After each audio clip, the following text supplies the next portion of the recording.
Assalamualaikum warahmatullahi wabarakatuh. Bertemu lagi dengan saya Ismail dari Regional 7 KSO Palemko sebagai Kasubag Teknik dan Infrastruktur.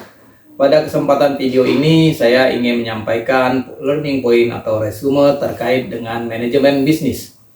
Modul pertama dari manajemen bisnis adalah Intermediate Plantation Management Skill. Konsep dari bisnis dan profit. Bisnis sebuah organisasi menyediakan barang dan jasa untuk mendapatkan keuntungan. Tujuan untuk mendapatkan keuntungan merupakan faktor utama untuk membedakan antara organisasi non-bisnis dan organisasi bisnis. Profit adalah selisih antara pendapatan dan biaya sebuah entitas bisnis. Konsep dari manajemen dalam organisasi itu seperti layaknya proses bisnis, terdiri dari input, proses, dan output. Input terdiri dari sumber daya organisasi bisnis, di mana sumber daya manusia, sumber keuangan, aset fisik, dan informasi. Kemudian proses terdiri dari proses manajemen, yaitu planning dan decision making, organizing, leading, dan controlling.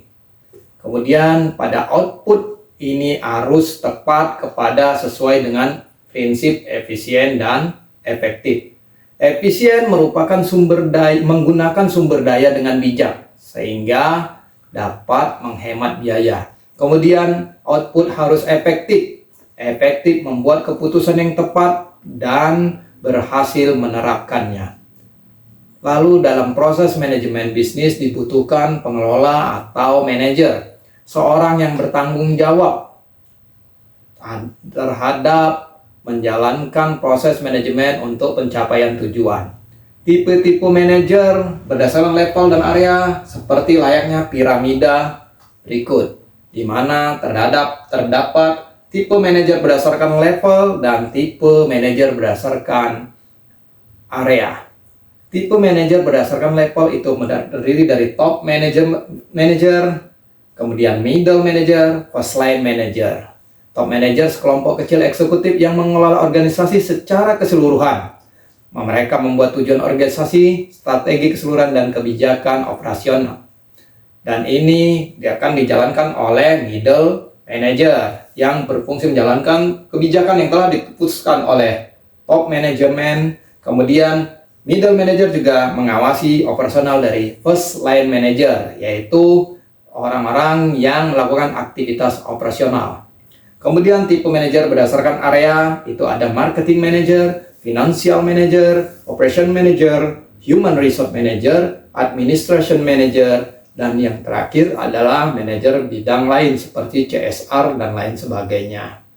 Oleh karena itu, seorang manajer harus memiliki manajemen skill yang diantaranya kemampuan teknikal, kemampuan interpersonal, kemampuan untuk berkomunikasi, memahami dan memotivasi baik individu maupun kelompok. Kemudian kemampuan konseptual, kemampuan diagnostik, kemudian kemampuan communication secara efektif komunikasi dan menyampaikan ide-ide secara clear dan jelas. Kemudian kemampuan decision making dan kemampuan time management untuk mengatur mana skala prioritas pekerjaan untuk pencapaian target. Kemudian modul yang kedua, sistem perencanaan dan pengendalian perusahaan. Ini berkaitan dengan anggaran. Kegunaan anggaran menyelaraskan dengan rencana strategi yang dikoordinasikan. Anggaran merupakan bagian dari pertanggungjawaban dan juga sebagai dasar evaluasi kinerja. Komponen anggaran operasional terdiri dari anggaran pendapatan, baik itu proyeksi pendapatan, proyeksi harga jual, dan resiko ketidakpastian. Kemudian anggaran biaya produksi, kemudian beban SDM, administrasi dan umum, dan yang terakhir beban penelitian, pengembangan R&D, Research and Development. Kemudian modul yang ketiga terkait dengan intermediate problem solving dan decision making. Manajemen atau manajer harus berpikir secara sistematis. Organisasi adalah sistem yang terbuka. Artinya, sistem adalah kumpulan unsur-unsur yang saling berhubungan, saling bergantung, dan berintegrasi untuk mencapai tujuan. Contoh dari sistem seperti selayaknya body kita, tubuh kita. Human body is a system.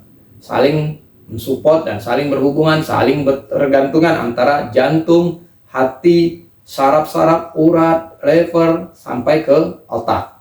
Begitu juga dengan mobil, ini adalah sebuah sistem yang part bagian akan bergantung dan berkaitan dengan part bagian mesin lainnya. Tools untuk analisis terkait problem solving dan decision making, ada metode hazard analysis atau hazard and operability analysis. Ini adalah suatu analisis yang sistematis terhadap perencanaan atau operasional, baik terhadap peralatan maupun manusia. Atau dapat pula untuk tindakan untuk efisiensi operasional.